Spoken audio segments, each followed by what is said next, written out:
8x cubed minus 2, plus 2x minus 1 divided by 2x minus 7. So we're going to take 8x cubed. Now you have to be careful when you set this up. Notice that there's no x squareds in here. You might remember this from pre-calc 1. If there's no x squared, you have to put plus 0x squared here. You have to put a 0 in there to fill that spot. Then the plus 2x, then the minus 1. Any questions about that part? Then we're dividing by 2x minus 7.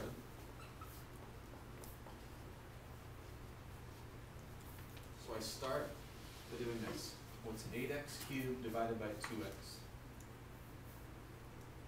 8x cubed divided by 2x.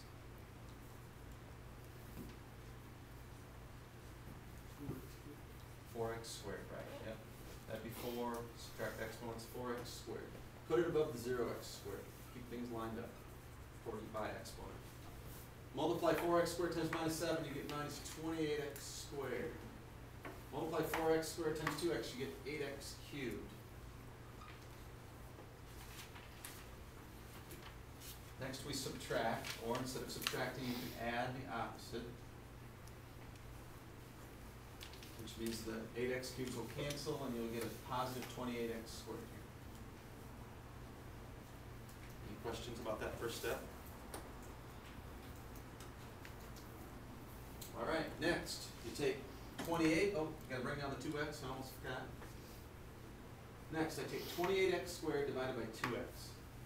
So it's 28x cubed divided by 2x. What would that be? 14 what? X squared, sorry, it should be x squared. Should be 14x, yep. That divided by that, 14x. Multiply 14x times minus 7. That's negative 98x. 14x times 2x. Plus, that's 28x squared. Again, instead of subtracting, you add the opposite. That gets you 100x. What's the next step? Bring down the minus 1. Bring down the minus 1. Now do 100x divided by 2x. What's 100x divided by 2x? 50. Right? So plus 50. 50 times minus 7, that's minus 350. 50 times 2x, that's 100x. We're going to subtract. Instead of subtracting, we probably want to add the opposite. So that's going to give you a remainder of 349. So, we didn't get a remainder of 0. If we got a remainder of 0, then we would have said that 2x minus 7 times my answer equaled the original polynomial, but it doesn't work. It didn't get 0. So I want you to think about what you did with that when you were back in elementary again. Let's take like 237. Let's say you're dividing by 10. So 10 goes into 23 twice. 2 times 10 is 20. Subtract or add the opposite, you get 3. Bring down the 7.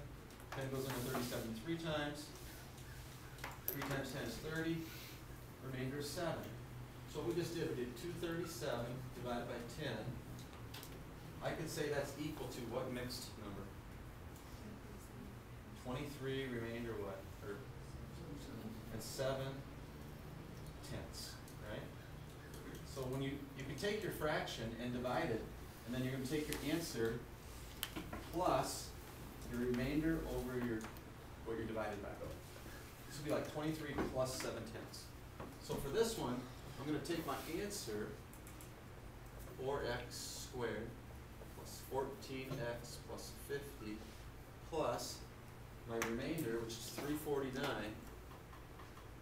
over what I divided by, 2x minus 7.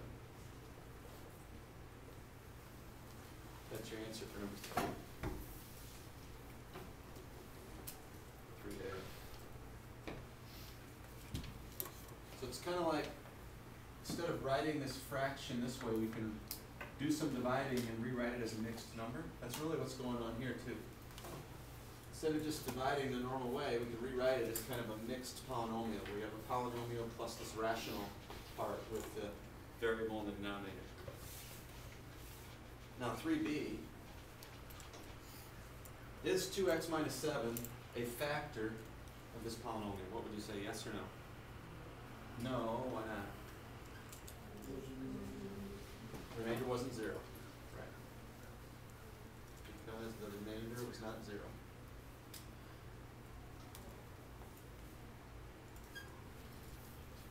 That's good, Mike. Okay. So here's how I have this set. Oh, you're not running it out yet. Go ahead.